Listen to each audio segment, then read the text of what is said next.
Hi guys, it's Mrs. Klace here with your kindergarten art lesson for this week. This week we are going to draw a chameleon. I hope you can tell that's a chameleon. We're going to do a chameleon because I thought he's kind of a fun creature to do. We usually do a chameleon in kindergarten with different materials than we have at home, but I still like to do this because it's colorful and it's kind of a good project for springtime. So I'm going to give you the steps on how to draw your chameleon.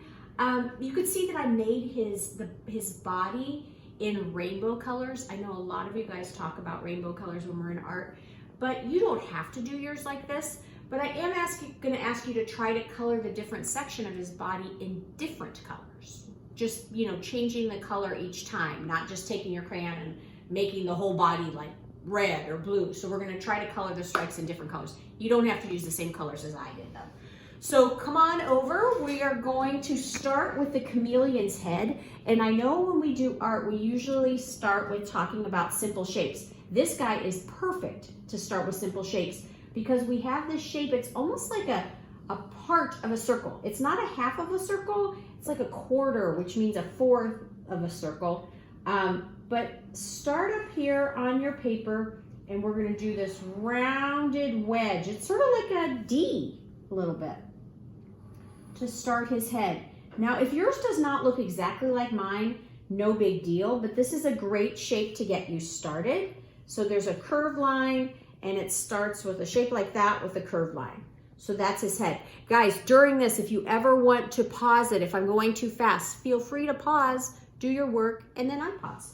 Okay, so we're gonna do the back of the chameleon, and there's sort of like a rainbow line that goes on his back. So we're gonna start here and curve back, and come down.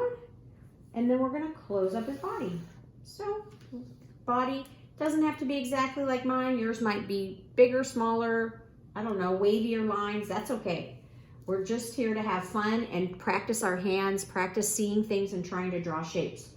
Okay, next thing is the tail. Now, sometimes when there's a swirly line, kids say, oh, Mrs. Klace, that's hard. I can't do a curvy line. I'm gonna show you how to do it though. You're gonna start one line back here and you're gonna curve around one time. Now, can I color that? No, I cannot. So it needs two sides, right? Because right now it's a line. We want to turn it into a shape. So what you're going to do that is draw a little line over, and then we're going to follow our curve, just like we are following a curvy road or a trail, and go back up to our chameleon. If yours curls more, that's okay. You just want to give the tail a little bit of a curve. Gives him a little personality. Okay, let's give him legs. So we're just going to give him, they're just sort of like rounded off rectangles for his legs. We're just going to do one in the front and one at the back. We know he has other legs back there, but we're not going to worry about trying to fit those in right now. And another curl we can practice is coming out of for his tongue. We're going to do a long curly Q right there. So this is great practice for making those curly Qs. And let's give him an eye. You guys always tell me, oh, Mrs. Klace, I want to do this kind of eye, that kind of eye. You choose the kind of eye you want. I'm keeping mine simple for my friends that just want to watch and come up with something simple. I did a circle with another circle inside. And if you want, you can give him eyelashes. If you don't want to, you don't have to. That's up to you. And now let's give him his stripes. So we want to give him about, somewhere around 6 sections. Doesn't have to be exactly that, but we certainly don't want to give him 60 sections that are really narrow. We want to keep them spread out. So watch what I'm going to do. I'm going to maybe take like a finger space and give one down. Then maybe another finger space. 2 lines. 3 lines. 4 lines. And 5 lines. This is an amount of space that won't be hard to color. And it should be pretty manageable if you're going to outline too. We don't want to make them so close together that we can't color it. Okay, my friends, let's draw the branch. So I put mine on a branch and he looks like he's walking on the branch. So the way you want to do that is you are going to start your branch and you're going to come along, and when you get to his feet, you're going to go, oh, excuse me, and you're going to jump over his feet. because you don't want to draw the branch through his feet. Oh, excuse me, and jump and take your pencil off the paper. Oh, excuse me. Remember the excuse me lines we learned about? So this way, the chameleon looks like he's on top of the branch, not underneath it. So I'm gonna bring my other piece of my branch. I'm gonna come up. Now this time I don't have to do that because he's not so much in the way of his feet. Oh, excuse me. And I'm gonna do that again. And if you want, you can add a little V to the end of the branch. You don't have to do that.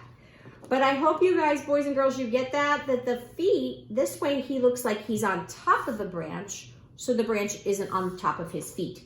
Okay, leaves. If you want to add leaves, the way I often do my leaves is I just do a line that goes up, and I give one side to a leaf and another side to a leaf.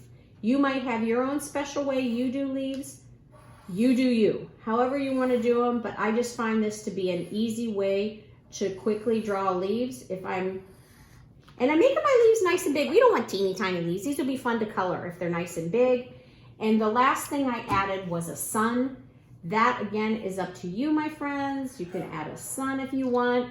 Here is one way the sun could look. You could also do it with like a spiky sun. I don't know. You guys choose the way you want your sun, or you don't have to have a sun necessarily, but that's another way. Now, the best part, the coloring. So you decide. I can't wait. I would love to see some of these, but be colorful, my friends. So please, would I want to pick up a purple crayon and color this whole thing? Oh, I'm going to color it all purple. No, I want to color each section a different color to make my chameleon super duper colorful. If you want to add stripes to the tail, you could do that too. That's your choice, but you can add some stripes to the tail too. It just gives you more awesome areas to be colorful. Okay, my friends, have a great week. I'd love to see some of your chameleons, and I hope you're all well. I miss you.